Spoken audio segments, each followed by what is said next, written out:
The Tom Woods Show, episode 1390. Prepare to set fire to the index card of allowable opinion. Your daily dose of liberty education starts here. The Tom Woods Show.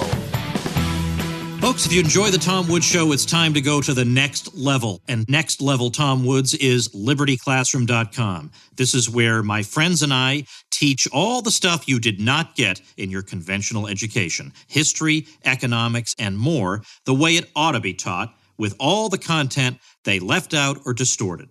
Check it out at libertyclassroom.com. Hey everybody, Tom Woods here. In today's episode, my guest and I are going to look at, believe it or not, just a handful of tweets. These tweets are part of a 29-tweet series. The author of these tweets just went on a tear a couple of weeks ago against libertarianism, and the author of the tweets is a woman named Terry Canfield, who is a lawyer and an author. And these tweets, I think, reflect the misconceptions of libertarianism that a lot of people have, which is why I bother to look at them. It doesn't matter who Terry Canfield or who almost any of these critics actually are. It's that the ideas themselves present an opportune moment for us to go and revisit some of our ideas and help explain them, especially to folks who are new to the ideas or who just, maybe been around a while, but we can always use more arguments in our intellectual arsenal, and that's precisely what we're going to do. These are not super sophisticated arguments. Some of them are just embarrassing, and a couple of episodes from now, I'm going to take a couple of the tweets on myself in a solo episode, and you'll see just how detached from reality they are once I get through with them. But in this episode, I brought on Kevin Gutzman, and you'll see why, because Kevin, of course, is a biographer of James Madison. He wrote James Madison and the Making of America. He is the author of Thomas Jefferson, Revolutionary, and numerous other books, published by St. Martin's, by the way. So these are serious works. Kevin, of course, is also a professor at Western Connecticut State University. He holds his PhD in history from the University of Virginia and his JD from the University of Texas at Austin. And he teaches at libertyclassroom.com. So if you haven't hopped on board the site where normal people teach you real things, now's the time, libertyclassroom.com. Kevin, welcome back. Happy to be here, Tom. This is one of a sporadic series I think I'm going to do, responding to some tweets that I've just described to the poor folks from this Terry Canfield. And I'm just going to bring on people of different backgrounds and different subject area mastery to talk about these different things. Because even though she is, a million miles from the truth, she's still raising issues that make good podcast episodes. And as a guy who releases 5 of those a week, I'm always desperate for good topics. And when I read your email response to me to what she had to say about Jefferson and slavery, I just thought, all right, that's an episode. That's an episode right there. So let me read to the folks the tweets that pertain to Jefferson. Okay. So she's going after David Bose from the Cato Institute, and that's just funny in and of itself because Bose has gone out of his way to smear other libertarians like me or Jacob Hornberger, obviously harmless people, as white supremacists or as being, at the very least, highly insensitive because every time we mention American history, we don't constantly talk about slavery. And so it's just funny to see him taken to task in his own book, The Libertarian Mind, for not constantly talking about slavery. He's getting a taste of his own medicine. It's so funny. Anyway, so this is what Canfield says. This book is a well-written piece of propaganda, complete with an incorrect, simplified, and whitewashed, literally, view of American history. Bose tells us America was founded on the precepts of individual liberty. We can stop right there. So you see, there's no point in trying to appease people like her by throwing other libertarians under the bus, because she's not going to be appeased if you say, well, look, I smeared Jacob Hornberger for you. Isn't that good enough? She couldn't care less. You're all white supremacists as far as she's concerned. So she continues, the nation was founded on the institution of slavery and taking land from native people, parentheses, whoever grabs gets. Bose, like most libertarians, loves quoting Thomas Jefferson. When Jefferson said beautiful things about liberty, he didn't mean for everyone. He meant white men. And then one more tweet. Libertarians overlook the fact that there were 2 rival factions at the founding of the nation, the Jeffersonians and Hamiltonians.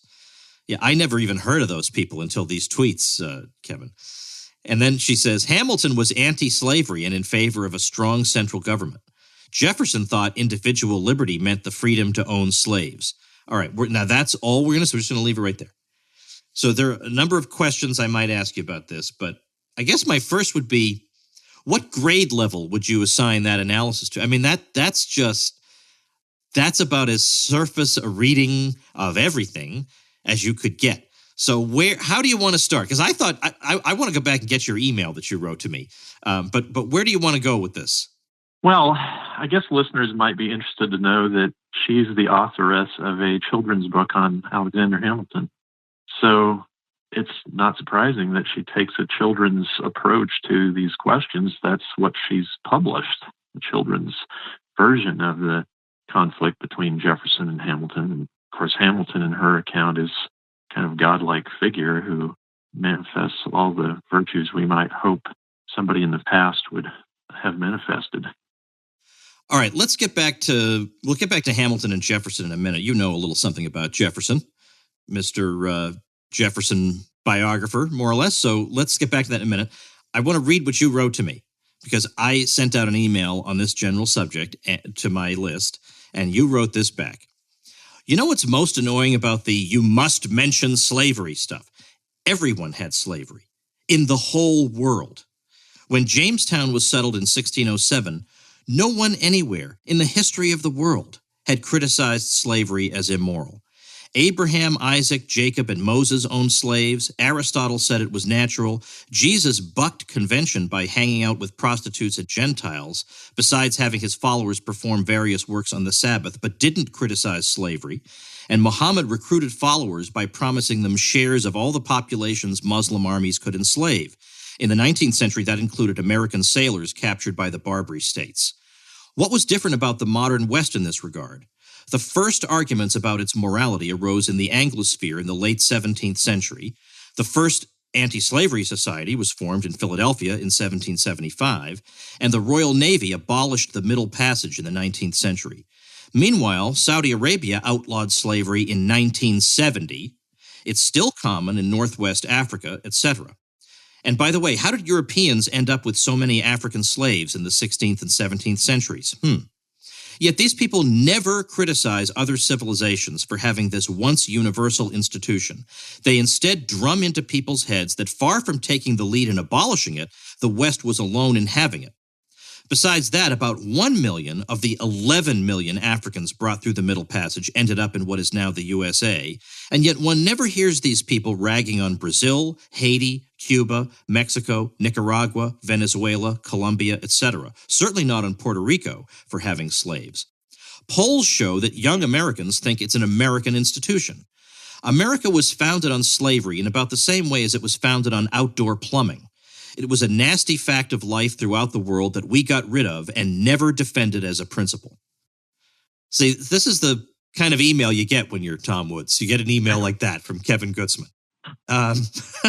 So that's your response, I guess, more or less, is that the constant, the whole controversy, by the way, that led to my initial email that I sent out to my list that you were responding to, was that Jacob Hornberger from the Future of Freedom Foundation had sent out, for heaven's sake, a fundraising letter to his list in which he was talking about liberties that Americans have lost and how much freer Americans had been in the past. And then he got the usual, what about slavery? How dare you not talk about slavery? Even though the person criticizing him for this runs a think tank, 75% of whose scholars no doubt have written the same thing at one time in their lives or another. But yet, oddly enough, it was only Jacob Hornberger, who by pure coincidence belongs to a different think tank, who was to be publicly berated for this. And then you wrote back to me this thing about the supposedly constant need to talk about slavery and nothing else. There is some merit to this. And I might also add, by the way, that the very people today who go out of their way to lecture us about the evils of slavery and how can you not talk about slavery and this and that. Yeah, we talk about slavery plenty. It's never enough for these people. These people, in my opinion, are the least likely to have opposed slavery when abolitionism was highly unpopular. Because today, of course, who's in favor of slavery? Nobody. So, of course, it's easy to go around and say, oh, you should be more against slavery than you are. Okay, but that's easy to do today. But the sort of people who pride themselves on saying easy, obvious, moral commonplaces today, would they really, is that the character type? Is that the personality type that would have had the guts in 1850 to say, yep, we're going to get 2% of the vote, but I am going to come right out and tell you that slavery is immoral and should be abolished? I don't buy it personally. I don't buy it, but that's a separate matter, and that's purely speculative. Do you want to elaborate on this matter, or should we jump into Hamilton Jefferson? Well, I do want to talk about what you just said in connection with Hamilton and Jefferson. It didn't take guts for Hamilton to give money to an abolition society, but what did take guts was for young Burgess Jefferson in his mid-20s and his older cousin, the respected member of the House of Burgesses, Richard Bland, to sponsor an abolition plan in the Virginia General Assembly in the 1760s. In fact, they got berated all day long by basically everybody else in the House of Burgesses. Did that make them shut up? No, it didn't make Jefferson shut up. She says in one of her tweets that Jefferson stood for freedom for white men. That's false. In fact, I've just been writing the section of my next book on Jefferson's and then Vice President Jefferson's and his colleague, his friend, governor at the time of Virginia, James Monroe, and their response to Gabriel's Rebellion in 1800. And their answer to this was, look, of course, as long as slavery is legal, we can't allow rebellions. It's dangerous to the general population. But then the two of them, Monroe and Jefferson, agreed that Gabriel's rebels, who were people involved in the biggest slaves conspiracy we know of in American history, this occurred in 1800 in and around Richmond, they both agreed that the rebels actually hadn't done anything immoral. So maybe, Jefferson says, maybe in our society, these people have to be treated as criminals, but we could find a place where they wouldn't be considered criminals to send them to between now and the time that we can persuade the rest of Virginians that we need to get rid of slavery. So basically, Jefferson and Monroe end up agreeing. And in fact, the editor of Monroe's papers says one of these letters with Jefferson over this question was the first time in Monroe's correspondence where he mentions the idea that he would like to see slavery in Virginia abolished. These people, essentially, they were in a situation in which they had this institution. Monroe says, we inherited this from the British imperial policy, and that now, between this moment and the time that we get rid of it, we're stuck in this situation where we have no choice but to enforce it. So there's never a point at which either of them says, this is really a great idea. I'm looking forward to hanging some rebels. In fact, I don't think Jefferson ever defended slavery at all. So her claim that Jefferson stood for freedom for white men, well, it's true insofar as white men, but the implication that he only thought freedom was for white men is utterly false and has actually no support in anything Jefferson ever said. So I don't know why she's making this claim, except that I guess it's part of the cartoon kind of Manichaean Hamilton versus Jefferson schema that she's got in her mind. It's, of course, popular today in certain precincts to be attacking the image of Thomas Jefferson. And by the way, of course, my general worldview is not the same as Thomas Jefferson's. But I think this trend we have now, this popularity of finding people who were important in the history of our civilization and just devoting oneself to attacking the memory of that person all the time. How do we explain this? It seems to be of a piece with the general trend of knocking capitalism, Christianity, the Republican government, the Electoral College, the Supreme Court, the Senate's apportionment, just any element of American set of capitalism's distribution of, the resulting distribution of wealth in the population. Basically, anything that comes to mind, people of a particular disposition are going to attack it. And I don't think that can be productive. It certainly isn't productive in our society, which I think is a far less happy one than it was probably in your memory. Yeah, no doubt about that. And I think one part of the problem is that the other side, namely our side, just right now is, I think, just going through a really dry period in terms of people who are charismatic and funny and knowledgeable, who can stand up toe-to-toe with these people.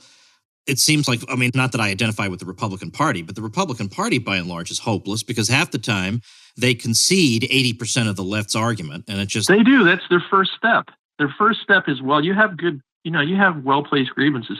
I mean, I think I've told you the story. When I was an undergraduate at the University of Texas in the 1980s, I had a friend who was an immigrant from England, and he was a real Thatcher admirer. Thatcher at the time was privatizing the coal mines and the railroad industry and public housing and so on. And so he thought of himself as a Thatcherite. And I asked him once, what do you think of the political parties here? And he said, well, Democrats want socialism today. And Bob Dole says, wait till next Tuesday. And I think that's still the Republican impulse as well. We don't like the idea of where you want to go, but we can't really argue against it. So let's just say it's impractical at the moment. Well, now, the thing is, if I had to make excuses, I could more easily make an excuse for a politician than I could for an intellectual. That's true. An intellectual stands to lose nothing other than prestige, and nobody's entitled to prestige, and certainly you shouldn't be hankering after it. You should be looking for the truth, and if prestige follows, well, then all to the good. But if the general public wants socialism, it is hard to sell them on the market. But that's why you're supposed to be backed up by an intellectual cadre of people who can get out there and make really, really good arguments and wipe the floor with the other side to the point that you'd be embarrassed. You'd be intellectually embarrassed to be associated with Alexandria Ocasio-Cortez. I mean, who in his right mind with a reasonable IQ level is not embarrassed to be associated with her? And I mean that in all sincerity. And yet we just haven't got that. Or we do, but the people who have those talents, they can't break through. Because, of course, the media wants the mediocrities. They want to highlight the mediocrities. So as to say to the public, all right, here are your choices. This mediocre, kind of know-nothing, semi-right-wing guy, or, Mr. PhD leftist who is really smart and speaks 3 languages. Right. All right, so what about this point she makes? It's not really clear what she's trying to say here, but it does seem there's at least an insinuation. She says, and here I'm just repeating myself, Hamilton was anti-slavery and in favor of a strong central government. Jefferson thought individual liberty meant the freedom to own slaves. All right, well, first of all, she should have juxtaposed Hamilton was anti-slavery and in favor of a strong central government. Jefferson was pro-slavery and in favor of a weak central government. That's how she should have put it, because that would have made her point a lot clearer. And I think that is the point she's trying to make. Right, but Jefferson never defended the right to own slaves. He never said there's a right to own slaves. He just didn't. So, but what about but people say, what about in his own personal life? If you own slaves of your own, and then you protest, but I've never actively defended the ownership of slavery, people might think that rings hollow. They might. Yes, they might. And I can't defend Jefferson's personal behavior other than to say that there was a time early in his political career when he wrote to a friend and said, when my next crop comes in, I anticipate making a provision for my slaves.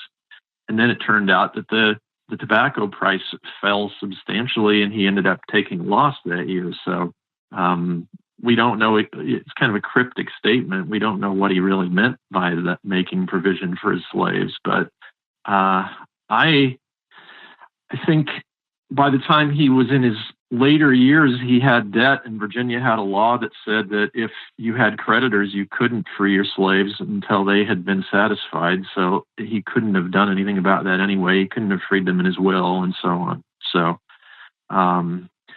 in general, though, I don't want to be understood as defending Jefferson's private behavior. I think he could have been less self-indulgent when it came to expenditures on the fine things of life and that kind of thing. On the other hand, when it comes to Jefferson as a public figure, which I think is what she's getting at, leaving aside the argumentum ad hominem element of the usual case about Jefferson that his critics make, there's just nothing to it. There's no defense of slavery. In fact, he took very significant steps as a politician, as an office holder, that ultimately helped bring about the end of slavery, including, of course, writing the first draft of the law that banned slavery from the Midwest, calling on Congress to pass the law that banned importation of slaves at the earliest possible constitutionally permitted moment, the earliest morning of January 1st, 1808, and there are other things he did against slavery too. Besides, of course, spreading the idea that slavery was wrong,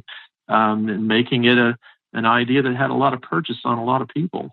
Even now, people make the argument that slavery is wrong, and they tend to echo Jefferson somehow. What about the implication that she's making that if you really cared about slavery, like even now, just in retrospect, if just looking back on American history, if you cared about slavery, you would have to have been somebody, or you would have to be somebody who sympathizes with people who wanted a strong central government? Well, that's a non sequitur, right? It's not really related, I think. It's a coincidence that Hamilton paid dues to an abolition society and favored a large government, a large central government. And by the way, we don't have any evidence that he ever did anything against slavery other than once paying dues to an abolition society. Our friend Phil Magnus has sought such evidence and proven unable to find any. So I'm willing to believe that he just kind of lent his name to the idea of abolition and gave a few shekels at one point to an abolition organization without really taking any other significant steps. It's not as if he, say, had written the most influential American book of the 18th century and included a lot of anti-slavery stuff in it, as somebody else did. Are we talking about Notes on Virginia? We are, yeah. I'm sorry to ruin your joke, but just in case anybody doesn't know about Jefferson's text. All right. Now, but people could say that the slave-owning states did use states' rights arguments in defense of slavery, and so that goes to show there's something bad about federalism and decentralized government. Well, Jefferson's understanding was that slavery would end. It must end. The younger generation should be taught that it needed to end and that it had to end by the vote of people in the states.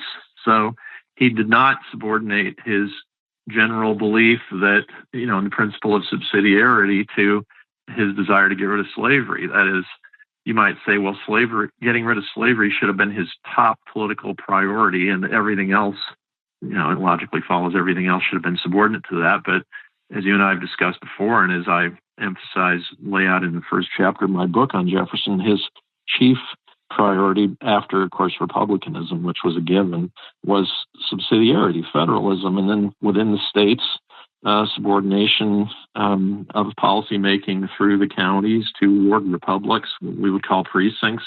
And so he didn't take that position. He thought that if once you took that position, then you inevitably would end up with an entirely centralized system. So you couldn't yield on that point. But he did also go to his grave thinking slavery in America would end. He didn't ever think that question had any other possible answer. Eventually, people would just be convinced that slavery had to go, even in the South. I've sometimes made the argument that just think about the way large centralized states have treated minorities within their borders. And in other words, if you're trying to come up with a morality play whereby centralization leads to just outcomes, you've got some pretty big asterisks that you're going to have to place there. Because now, people listening to us may not know that you're half Armenian. That's right. They may not. My mother's maiden name was Bakoyan. So the example of the Ottoman Empire might be a useful one. That was a large territorial expanse. And let's say the Armenians did not enjoy autonomy to the extent that certainly they weren't able to prevent the deaths of as many as 1.5 million of them.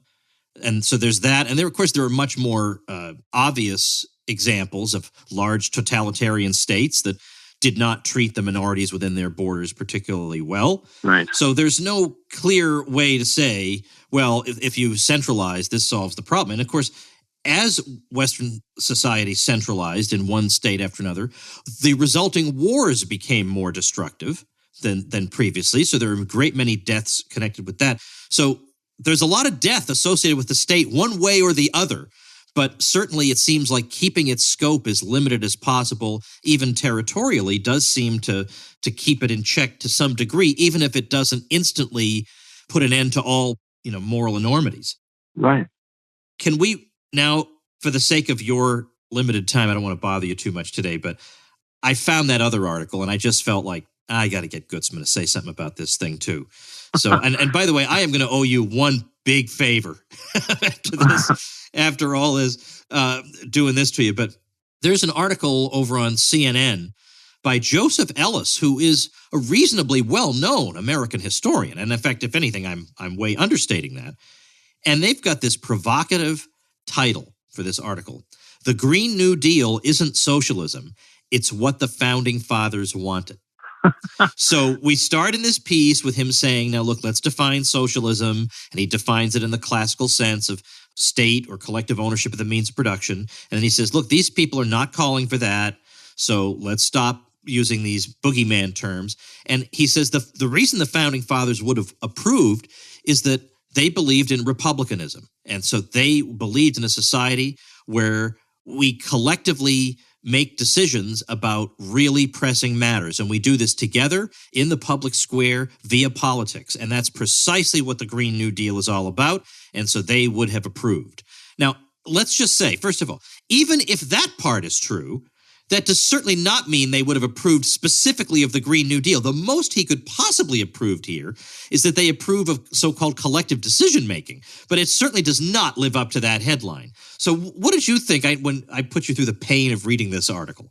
Well, it reminded me that back in the 90s when Annette Gordon-Reed published her book, Thomas Jefferson and Sally Hemings, disproving Ellis's assertion in his prize-winning Jefferson book that there had been no sexual relationship between Jefferson and Sally Hemings.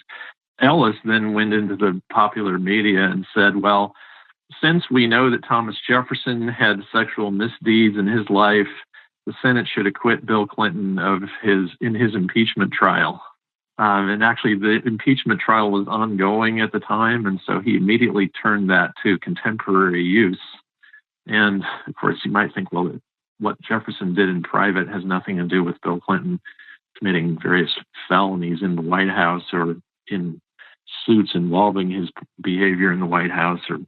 But anyway, the point is that Ellis has previously demonstrated his propensity for trying to make contemporary arguments based on pretty remote readings of his historical data.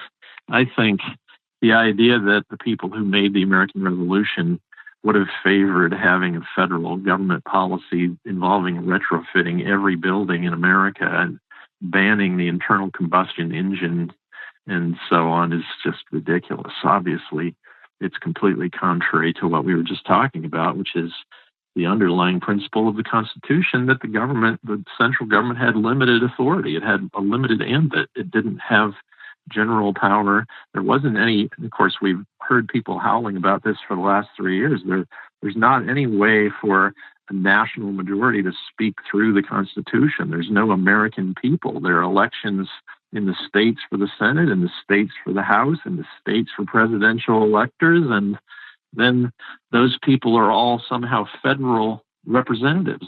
There's no American elections. There are only separate elections in the states. There are only separate policies about encouraging, or at least constitutionally, there should be only separate policies about encouraging solar power usage and so on. And can't imagine that half the people, well, more than half the people who were involved in the American Revolution would have favored turning all this authority over to the central government. And there's no way that would have happened.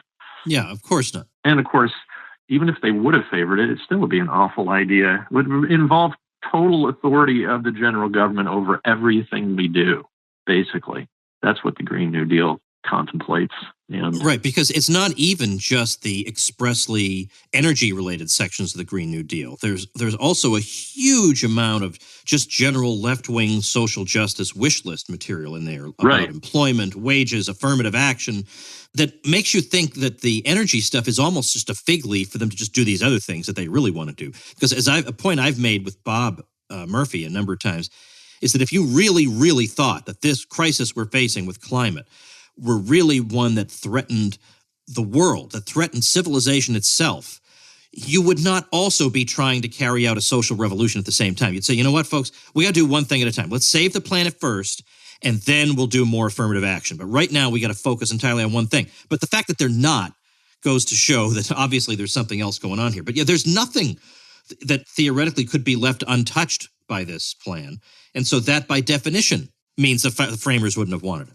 Your objection reminds me of the point that people were making back during the Obama administration. Well, if Obama had really thought that climate change was going to destroy human life on the planet, the possibility of human life on the planet, he wouldn't have decided to pursue Obamacare before turning to doing something about global warming, right? He wouldn't have thought this should be his second priority. Right. I mean, why are we, as Bob would say, why are we even talking about the minimum wage? That's just a waste of time and energy. Right. Why would we even talk about any issue at all? If you're talking about any issue at all other than this, then you don't really believe it. Right. You don't actually believe it. All right. I think I'm going to let you get going. That was we got a lot in there in just a half-hour time span. Tell folks about, just say a quick word. We've done episodes on it, but given that we just talked about Thomas Jefferson, it's only right that we say a word about your book, Thomas Jefferson Revolutionary. Well, Thomas Jefferson Revolutionary is a study of Jefferson's radical political program. So the first, I take 5 themes that ran through his entire career as a statesman and show how they manifested from time to time and how he tried to further his basic principles. So the first one, of course, Aristotle says he will begin with your best point. So the first chapter is about this principle of federalism. And I show that from the point when he made himself known throughout the continent in 1774 to his last political letter in 1825, that was Jefferson's chief political concern, that authority needed to be decentralized within the British Empire. It should be held mainly by the colonial legislatures vis-a-vis the king and the parliament, but within each of the states, eventually he favored he said, within the federal system, I favor the states over the federal government, but I favor the counties over the states, and I favor the precincts, what he called ward republics, against the counties. So that's the first chapter. The second one is about freedom of conscience, which he thought was a natural right, that people had the right to make their own decisions about matters metaphysical, and that the government shouldn't be forcing them either to participate in any kind of ceremony indicating some kind of metaphysical commitment or to help pay for that kind of thing to be done by the government. Then there are chapters on assimilation and colonization, that is, on what to do about what we nowadays would think of as the race question. So he thought that American Indians could be incorporated into American society and hoped for that to happen and worked to make that happen. And he also thought that Black slaves were entitled to be free as everyone else was, but at least within Virginia, he believed that Virginia whites were prejudiced against them, and so they should be found some other place to which they could be sent. Then the final chapter is about public education, of which there was none in Virginia during the colonial period, except that a couple of dozen boys would be sent to the College of William and Mary. And Jefferson envisioned having every child be provided 3 years of education on the public dime. And in fact, at one point he said in correspondence, well, of course, I didn't say males. And then eventually a Quaker reformer wrote to him and said that he was considering education for slaves. And Jefferson said, well, if you read my bill for the more general diffusion of knowledge, you'll see that it doesn't exclude that. It says children. So ultimately in Jefferson's lifetime, this led to the establishment of the University of Virginia, which he remade along democratic lines in terms of its curriculum and its internal governance, its location, all kinds of other factors. And of course, in his day, they didn't succeed in establishing primary and secondary schools in Virginia. But when they ultimately did, they were structured more or less on Jefferson's lines too. So these aren't the only important things Jefferson was concerned with. In the introductory section of the book, I talk about some of the one-offs, laws that he got passed just as soon as he proposed them. So they weren't themes that ran through his career. But if someone who's even thinking that he's pretty familiar with Jefferson's political life reads the book, I'm sure he'll see that he's influencing us in ways we don't usually recognize. And for example, he was the one who came up with the idea of a decimal coinage, of which the United States had the first one ever, and which we now think of as basically universal.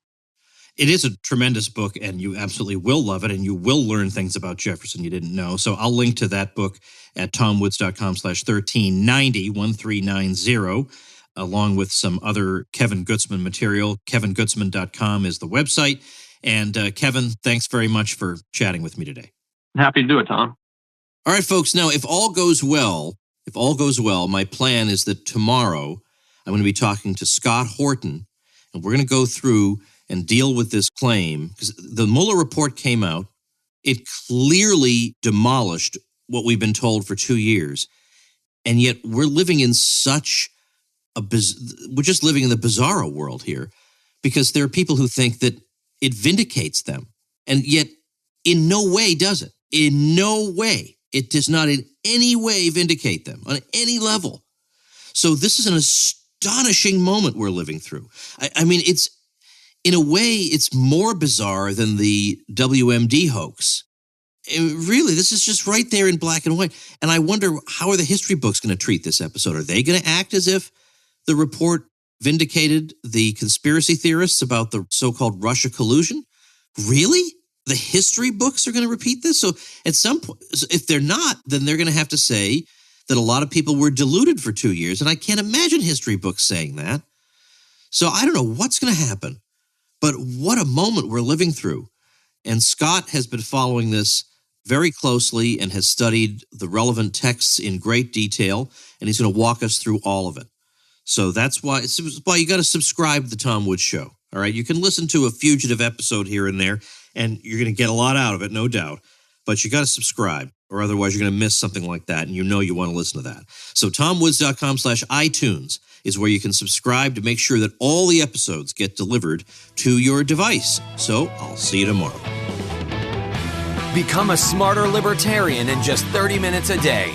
Visit TomWoods.com to subscribe to the show for free, and we'll see you next time.